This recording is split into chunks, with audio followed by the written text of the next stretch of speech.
ધારી પ્રેમપરા ખાતે યોજાયો સમસ્ત કોળી સમાજનો 33મો સમૂહ લગ્નોત્સવનું ભવ્ય આયોજન કરવામાં આવ્યું। ધારી પ્રેમપરાના આંગણે શ્રી જય વેલનાથ એજ્યુકેશન ચેરિટેબલ ટ્રસ્ટ દ્વારા ગરીબ દીકરીઓના લગ્ન યોજાયેલ હતા। ધારી ખાતે સમસ્ત કોળી સમાજ દ્વારા જય Velnath education charitable trust Prempara આયોજન કરતા પ્રમુખ શ્રી નાગજીભાઈ બારૈયાએ ધામધૂમપૂર્વક સમૂહ લગ્નોત્સવ રાખવામાં આવેલ, જેમાં દાતાશ્રીઓ અને માનવતા મહેમાનોએ ખાસ હાજરી આપેલ હતી, જેમનું ફૂલહાર કરી સન્માન કરવામાં આવેલ હતું। આ સમૂહ લગ્નમાં મોટી સંખ્યામાં લોકો તેમજ અનેક સંતો મહંતો ધારીના પ્રતિષ્ઠિત વેપારીઓએ પણ સમૂહ લગ્નમાં ખાસ હાજરી નોંધાવી હતી। રાજકીય આગેવાનોની પ્રેરક ઉપસ્થિતિ વચ્ચે વેલનાથ સેના દ્વારા 33મા સમૂહ લગ્નનું સફળ આયોજન હાથ ધરવામાં આવ્યું હતું। સમૂહ લગ્નના આયોજનથી સમૂહ લગ્નમાં આવેલ તમામ વર કન્યા અને તેના વાલીઓ તથા મહેમાનો ખૂબ ખુશ થયા હતા। તમામ જ્ઞાતિના દાતાશ્રીઓએ ખૂબ સારો સહયોગ આપેલ હતો। સમાજના દાતાઓ દ્વારા સમૂહ લગ્નમાં નવું દંપતીઓને ખાસ આશીર્વાદ પણ પાઠવ્યા હતા। આ શુભ લગ્નોત્સવને ઉજળો બનાવવા માટે જય વેલનાથ એજ્યુકેશન ચેરિટેબલ ટ્રસ્ટના ઉપપ્રમુખ રમેશભાઈ મકવાણાએ ભારે જહેમત ઉઠાવી હતી।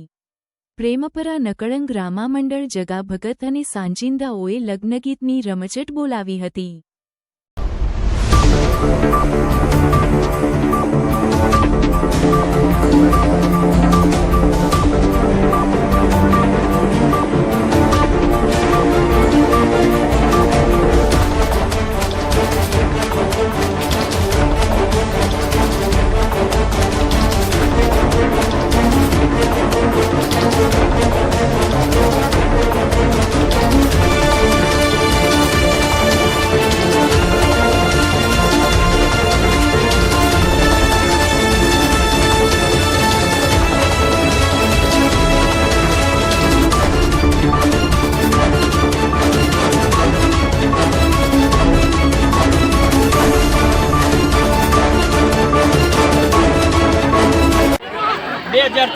ધારી પ્રેમપરા ખાતે જય વેલનાથ એજ્યુકેશન ચેરિટેબલ ટ્રસ્ટ દ્વારા નાગજીભાઈ બારૈયા પ્રમુખ શ્રી દ્વારા સમૂહ લગ્નનું આયોજન ધારી સમસ્ત કોળી સમાજ દ્વારા રાખવામાં આવેલ હતું, જેમાં 33મો સમૂહ લગ્ન આપણે સંપન્ન કરવા જઈ રહ્યા છીએ। ત્યારે આ સમૂહ લગ્નમાં જે વરકન્યા અને એમના માતા પિતા અને આમંત્રિત મહેમાનો પધારેલા હતા, એવા દરેકનો આપણે ઋણ સ્વીકાર આભાર માનીએ છીએ, એમને અભિનંદન આપીએ છીએ।